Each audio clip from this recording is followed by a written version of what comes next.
इनको ये स्वतंत्रता दीजिए कि ये पाकिस्तान में घुस के हमला कर पाए। पाकिस्तान पहलगाम करने के बाद अमेरिका उसको $1 बिलियन का पैकेज दे रहा है और मोदी जी चुपचाप बैठा हुआ। डोनाल्ड ट्रंप बोल रहे हैं कब वॉर चालू होगा और कब खत्म होगा। तो बीएसएफ को और सीआरपीएफ को यूज करके देश के जो दुश्मन है भाई उनके खिलाफ हमको लड़ना चाहिए। आप अपने दुश्मनों के खिलाफ लड़ रहे हो। फर्क सिर्फ इतना है, मान लीजिए जो भी आपको वेस्टर्न एशिया में कॉन्फ्लिक्ट दिख रहा है, चाहे ईरान हो, इजराइल हो, यूएई हो, सऊदी अरेबिया हो, रशिया यूक्रेन की कॉन्फ्लिक्ट हो, इजराइल ईरान की कॉन्फ्लिक्ट हो, सब देश का ताकत लगा के देश के खिलाफ जो देश खड़ा है उससे लड़ रहे हैं। मोदी जी उल्टा करते हैं। मोदी जी ट्रम्प जो बोलते हैं वो सुन लेते हैं, बैठ जाते हैं और फिर पूरा देश में जितना भी मशीनरी है, मैं तो करूंगा नहीं अगर रफाल को यहाँ पे ले आके तृणमूल को दगा, समाजवादी पार्टी को दगा।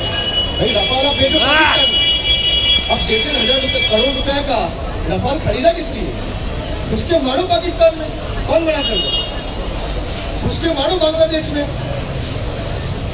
जब चिन्मय नंदा प्रभु जी के साथ ये अत्याचार हुआ, बीजेपी ने क्या किया?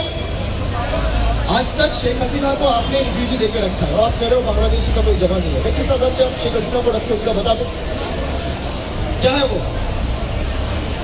रिफ्यूजी है या घुसपैठी है?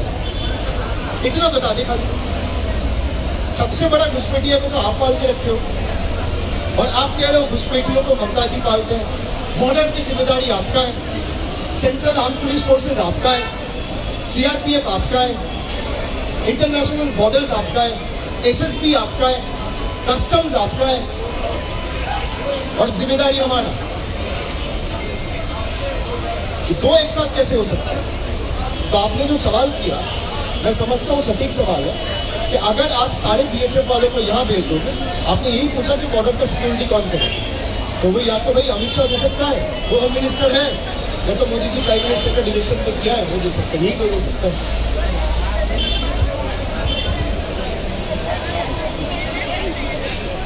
एक कोशिश तो की जाएगी, लेकिन जैसे मैंने कहा ईवीएम चेक करने की 2-3 तरीके हैं। जो चुनाव कराते हैं और जिसको चुनाव कराना आता है उसको पता है कि मैं 2-3 बार ईवीएम चेक कर सकता हूँ। लेकिन मान लीजिए आपको अगर